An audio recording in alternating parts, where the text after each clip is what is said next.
I read incredibly widely. I read absolutely everything. I studied French and Italian at university, so I like reading quite erudite authors from that period like Dante.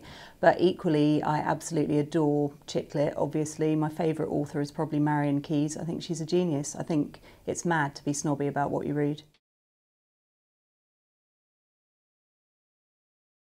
I was doing the research as I was writing 10 Minutes to Fall in Love. I do a lot of journalism as well, and it coincided with a year when I got sent all over the world, and I found myself in Ukraine with a bunch of Americans who'd been sent there to find a girlfriend, and I found myself at some bizarre parties consisting of 15 fat Americans and 200 gorgeous young Ukrainians. That gave me a lot of ideas for the book. I also that year did a feature on dominatrixes and spent quite a lot of time with dominatrixes. So they made their way into the book as well. So I did a lot of research and the book covers a lot of quite outre subjects as a result.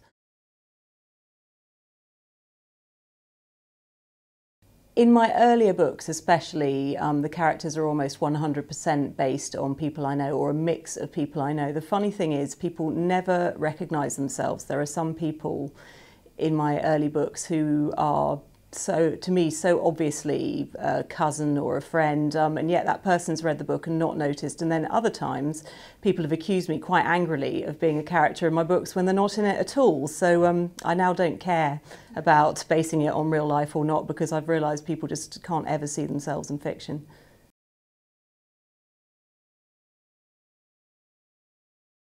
I think it's increasingly important for authors to have a presence on social media. Whether it helps with the loneliness or not, I dispute. I think social media is quite an artificial media. It's only been around for the last 5 years. Authors coped perfectly well before that.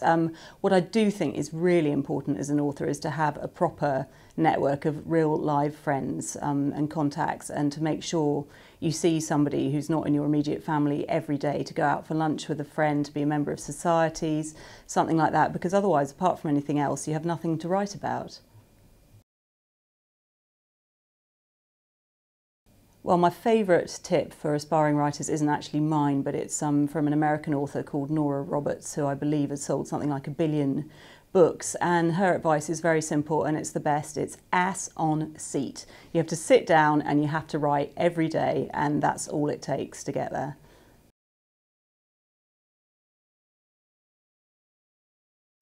I think the book of mine that's most filmable is probably Amy's Honeymoon, which is set in Rome, which is obviously a very picturesque location. It's also got a nice romance between a sort of failing movie star and a young girl who's jilted her fiancé at the altar and gone on her honeymoon on her own.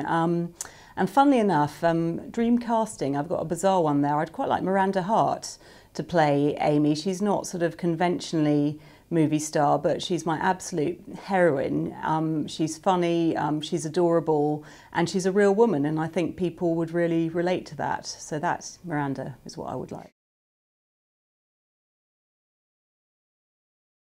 If I could go back in time, I wouldn't really want to go back in time. I'd actually much rather go into the future, maybe 20 years. I think until very recently, life for women was very tough, and I don't think women really appreciate that enough. I think women are now at a great time in history, and I'd love to see where we've got to in another 20 years.